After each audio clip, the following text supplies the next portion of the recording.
Antes de sumergirte en esta increíble historia, considera suscribirte al canal y activar la campanita.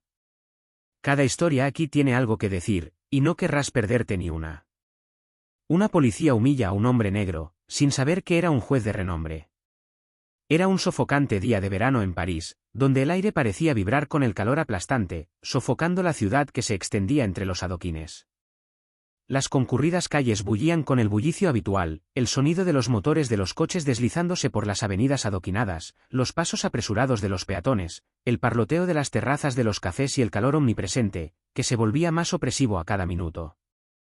En el elegante barrio de la Ópera, corazón del lujo y la belleza, la policía patrullaba como de costumbre, en misión, escrutando cualquier comportamiento sospechoso. El día parecía una escena normal en este barrio, pero ese día, un encuentro lo sacudiría todo, dejando un amargo recuerdo.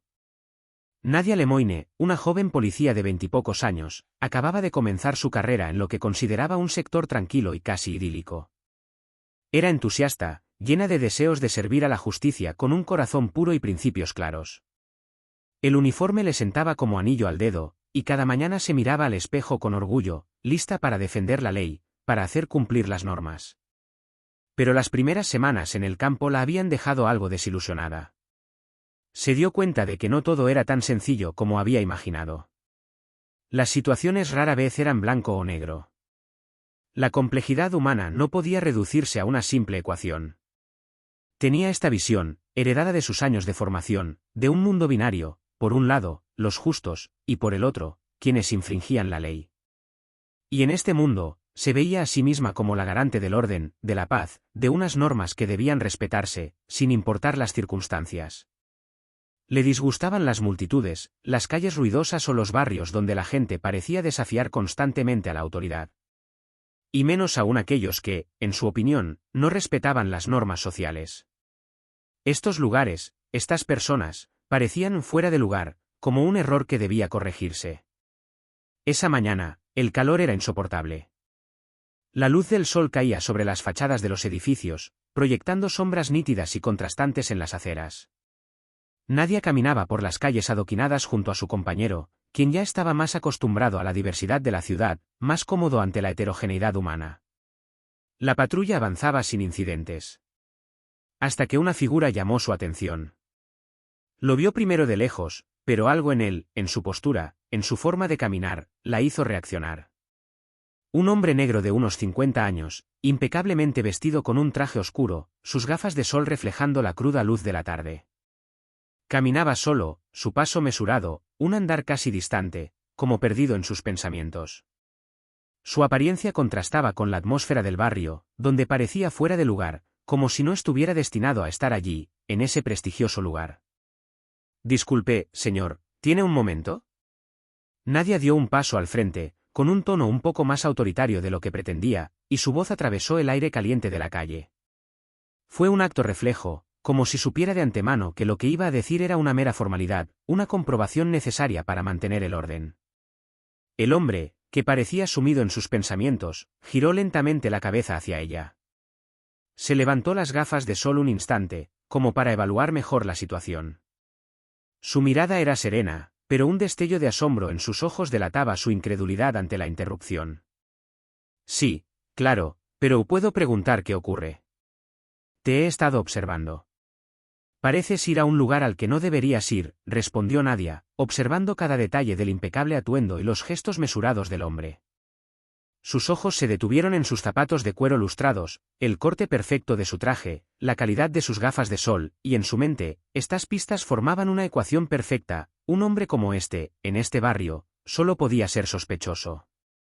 En un instante, imaginó otra realidad, una realidad donde este hombre, a pesar de su impecable apariencia, era un impostor, un delincuente que se escabullía entre las grietas de la sociedad.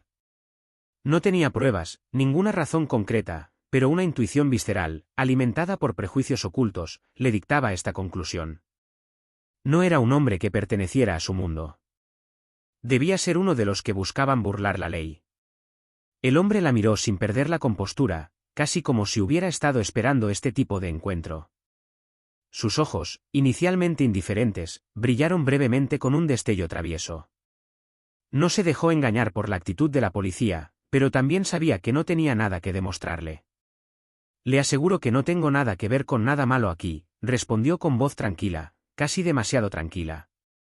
Negó levemente con la cabeza, como si la situación fuera completamente absurda. Pero esta indiferencia no afectó a Nadia.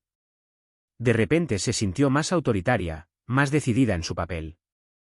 Tenía que ser un impostor, era obvio.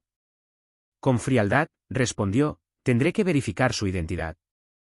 Pensó que la situación estaba bajo control, que este procedimiento era una simple formalidad, pero a cada segundo que pasaba, el hombre parecía menos avergonzado, menos asustado, lo que la irritaba aún más.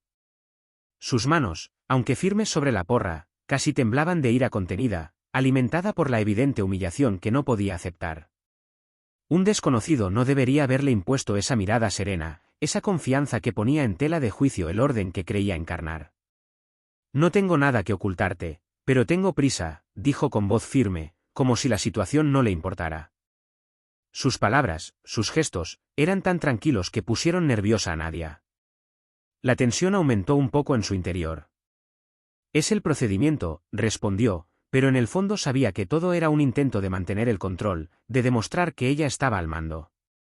Sacó su teléfono y deslizó el dedo por la pantalla para llamar a sus superiores. El solo hecho de oír el tono de llamada en su oído le confirmó que estaba haciendo lo correcto. Era una policía que hacía cumplir la ley, y no había lugar a dudas. Ni siquiera estás registrado en nuestra base de datos, espetó con cierta arrogancia. La falta de registro en el sistema le parecía prueba irrefutable de su mal comportamiento. Por otro lado, resulta un poco sospechoso que un hombre de tu estatura merodee por aquí sin motivo alguno. Sus palabras la tranquilizaron, convencida de que el hombre que tenía delante debía tener una explicación plausible, pero que, como otros antes que él, intentaría eludirla. Y esa justificación probablemente tardaría en llegar, de eso estaba segura. El hombre la miró fijamente, con un brillo travieso de nuevo en sus ojos. Sabía que esta reunión era más que una simple revisión rutinaria. Era un choque entre dos mundos, entre dos concepciones de la justicia, entre la verdad y la imagen que Nadia tenía de ella. Soy el juez Marc Leroux, presidente del Tribunal de Apelación de París, dijo con voz tranquila, casi un susurro. Un nombre con peso, pero que Nadia, saturada de certezas, no logró comprender de inmediato. Ella soltó una carcajada nerviosa, casi desdeñosa. ¿Un juez, en serio? ¿Tú? ¿Un hombre como tú? Eres demasiado, poco fiable para ser juez. Lo miró, su mente aún jugueteando con las piezas del rompecabezas, buscando lagunas, pistas. No podía creer que un hombre de su estatura pudiera ser juez. Su cerebro, bloqueado por prejuicios profundamente arraigados, se negaba a admitir la verdad.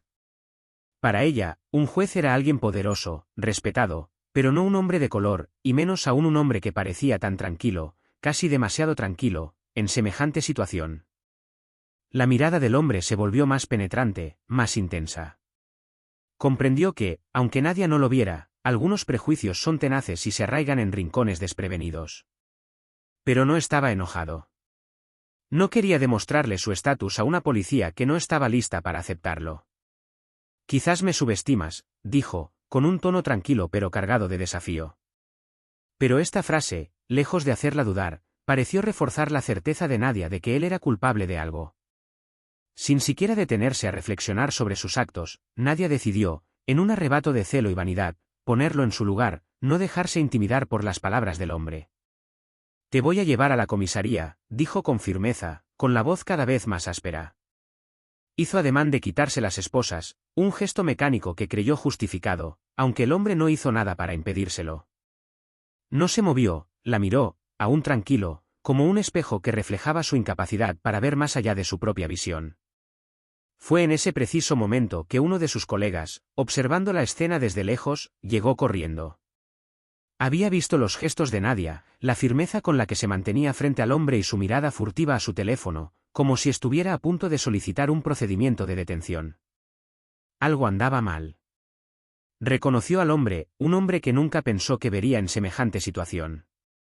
Corrió hacia ellos, con paso rápido, impulsado por la urgencia de la situación. Nadia, detente inmediatamente, gritó, con la voz más alta que nunca. Soy el juez Mark Leroux, no puedes hacer esto. Nadia se detuvo en seco, un escalofrío recorrió su cuerpo como si todo a su alrededor se hubiera detenido. El corazón le latía con fuerza en el pecho, la adrenalina se mezclaba con una creciente inquietud. Se giró hacia su colega con una mirada de incredulidad y una ligera vergüenza en el rostro. El juez, repitió, con la voz temblorosa por la incomprensión.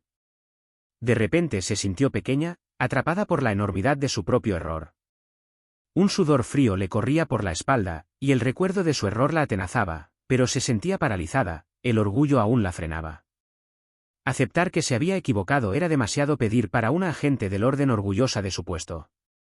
Examinó al hombre que tenía delante, intentando reconstruir las piezas de una realidad que se negaba a aceptar. El colega, aún jadeante, se apresuró a explicarle la situación con seriedad. Mark Leroux es uno de los jueces más respetados de este país. Ha presidido casos de corrupción, abuso de poder. Y lo arrestaron como a un delincuente común. Su rostro reflejaba incredulidad y decepción. La injusticia que emanaba de la situación lo impactó tanto como la conmoción que recorrió a Nadia. Ha derribado políticos, empresarios, ha llevado casos de brutalidad policial. ¿Cómo pudo? Nadia palideció ante sus palabras. Se dio cuenta, demasiado tarde, de que el hombre que tenía delante no era simplemente alguien a quien había juzgado mal, acababa de cometer un error colosal, no solo personal, sino también profesional. La idea de su propia ignorancia la golpeó más que cualquier otra cosa. Yo pensé, balbuceó, pero las palabras se le escaparon. Se le habían quedado atascadas en la garganta, aplastadas por la magnitud de la situación. No se le ocurrió nada más que decir, salvo una respiración temblorosa que delató su incomodidad. Mark Leroux, por su parte, permaneció en perfecta calma, con una mirada penetrante, pero con una distancia que lo hacía casi inaccesible. Impresionantemente tranquilo, se giró lentamente hacia ella, sin apartar la mirada de Nadia ni un segundo. Voy a darte una oportunidad, Nadia, para que reflexiones sobre cómo tratas a los demás, dijo con voz firme pero extrañamente mesurada. Pero también me aseguraré de que rindas cuentas por este abuso de poder. La frialdad de sus palabras hizo estremecer a Nadia. Nunca imaginó que su carrera pudiera verse comprometida por un simple encuentro, un simple error de juicio. La humillación la golpeó con una brutalidad inesperada. Había pasado toda su vida defendiendo la justicia, convenciéndose de que encarnaba el orden, y ahora era ella la culpable. La humildad era esencial, pero ¿a qué precio? Al día siguiente, la noticia corrió rápidamente por la comisaría. Los rumores corrieron como la pólvora, los colegas de Nadia empezaron a hacer preguntas, a intercambiar miradas avergonzadas. Nadia se sentía ridiculizada en ese microcosmos de la ley, atrapada entre la ira de sus superiores y la vergüenza de haber subestimado a un hombre por sus prejuicios. Sabía que acababa de cometer un error monumental de juicio, un error que la perseguiría mucho más tiempo del que imaginaba. Un nombre no lo es todo, se repetía, pero ese pensamiento solo agravó el dolor de su error. No era solo un error de hombre, era un desafío a su capacidad de percibir a la gente sin dejarse dominar por sus propias ideas preconcebidas. Tendría que aprender a las malas que una lección de humildad podía venir de las más altas esferas, y no estaba lista para olvidarla. Mark Leroux, por su parte, no había buscado venganza. Su enfoque había sido de una clase absoluta, una mezcla de firmeza y paciencia. Había decidido recordarle a Nadia la importancia de la equidad y la justicia, pero también la importancia de saber cuándo admitir los propios errores. Los jueces, como la policía, deben servir al pueblo, no imponer juicios precipitados, le había dicho más tarde, en una conversación privada que ella jamás olvidaría. Esas palabras resonaron en su mente, un duro recordatorio de que un buen juez no estaba ahí para juzgar a las personas por su apariencia, sino para aplicar la justicia con discernimiento, compasión y equidad. En cuanto a Nadia, nunca volvió a mirar a un hombre por su apariencia. Cada detalle, cada indignación que había sentido hacia él, se había transformado en una lección de humildad que jamás podría borrar. Sabía que este encuentro marcaba el inicio de una nueva etapa en su carrera, pero también en su vida. Porque no fue solo el error de un agente de la ley, fue el error de una mujer que creyó que sus certezas la protegerían de la realidad humana. Pero esta lección, por dolorosa que fuera, la haría más fuerte, más receptiva a la complejidad del mundo que la rodeaba. Y no estaba lista para olvidarla.